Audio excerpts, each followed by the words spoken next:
Hey everyone, welcome into DomTime. Thanks very much for joining us tonight. If you're doing talk TV, talk radio, as I do both, it's almost malpractice if you don't lead off a show and talk about the results of the George Zimmerman, Trayvon Martin case.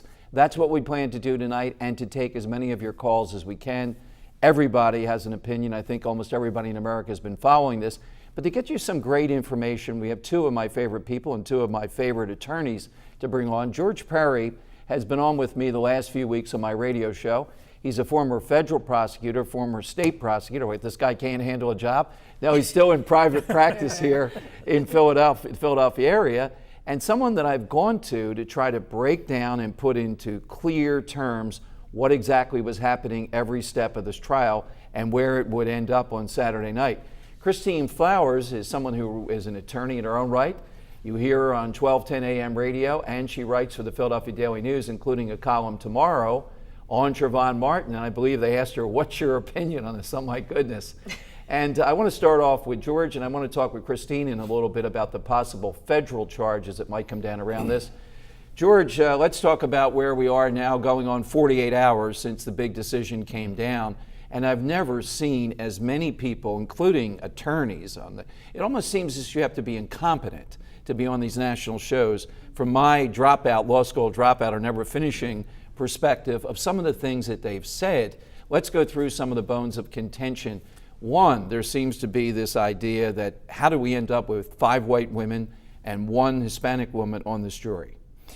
Well, look, the prosecution had every opportunity to strike whoever they wanted, and apparently that jury was acceptable to the prosecution as well as the defense. And of course the talking heads on television were saying, oh, this is good for the prosecution because women are ruled by emotions. Isn't that right, Christine? Absolutely. And Yeah. She might flame out here in any moment. I'm watching it closely. Yeah. But in my experience, having tried cases for 40 years, I don't find that. I find women jurors, number one, pay close attention, and they are very analytical, and they tend to be guided by the evidence more so than emotion. That's what I was going to ask you. I think the minutia of this, the tedium, the day to day to day, that a lot of us didn't do in watching this. I only watched the highlights. I would suspect some of the women are doing that more than the men. That would be my gut instinct. Yeah. I mean, and look, the elephant in the room, of course, is you had 5 white women and 1 Hispanic, and we had a white Hispanic defendant, whatever that is. And let's face it, that was good for the defense, but the talking head said, oh, no, this jury is going to be good for the prosecution. And I'm just sitting there scratching my head wondering, how can that be? And, Absolutely. George makes a great point. We're talking here about, in the trial itself, the issue of profiling kept coming up. The profiling of Trayvon Martin, this young black man, he was going to act in a certain prescribed way. They were doing exactly the same thing with the jury. It was supposed to be bad to profile Trayvon, but you're profiling the women, especially the women who were mothers, and saying, well, it's probably going to come out a certain way because they're going to have sympathy for this mother who's lost her child. And most of them were mothers. Now, we have someone on our Newsmaker line who was with us last week, kind of previewing this along with George. Asa Khalif is the president of Racial Unity here in Philadelphia, is African American. Asa, thanks for joining us tonight. Thank you for having me, Dom. Asa, thank you. One of the big questions I had for you, Asa, is there seems to be this narrative out there among some commentators, not just Al Sharpton, but any number of others, that white people can't understand the takeaway for a number of African Americans. Michael Eric Dyson, who's used on MSNBC today, went to the extreme saying, well, how you felt after 9/11, that's how we feel after this. How do you feel after this? Do you think that's accurate? I don't believe that's accurate in this particular case because, as you know, there have been several rallies and protests concerning the outcome of this case.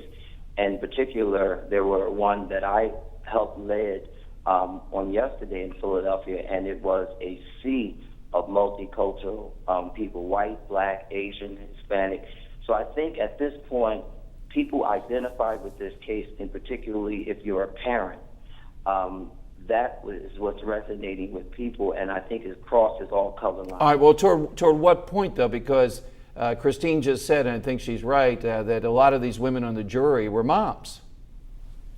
They were, I believe, again, I think you mentioned early on about the prosecution. I really believe that the prosecution failed in this case, especially allowing no minorities whatsoever on the jury, or at least more than one. I believe one was biracial.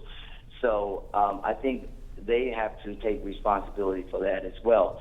But again, you have to understand that Zimmerman was charged with second-degree murder, and he was also charged with manslaughter.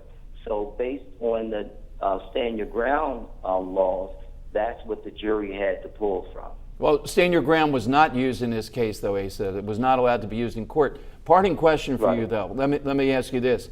Do you want to see Eric Holder come down with a federal indictment, so-called hate crime, civil rights violation, on George Zimmerman, or does this end it?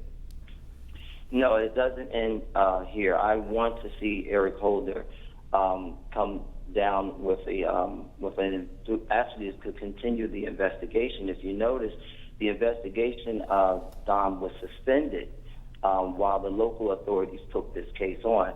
So what we're hoping for, especially in the African American community, is for Eric Holder and the Department of Justice to resume the investigation and find out was there any violation to Trayvon Martin's civil rights. Asa, thank you very much. Thanks for joining us tonight. Coming up here on DomTime, we'll turn to Christine Flowers, get her take on that, and George Perry, this idea of what I think is clearly double jeopardy, but we'd love to hear your phone calls. You heard Asa Khalif, good guy that we've had on, but he believes this isn't over, and he wants, I guess, some kind of penalty here, and the way to do that is through a federal hate crime, if you will, civil rights violation. That's straight ahead on DomTime.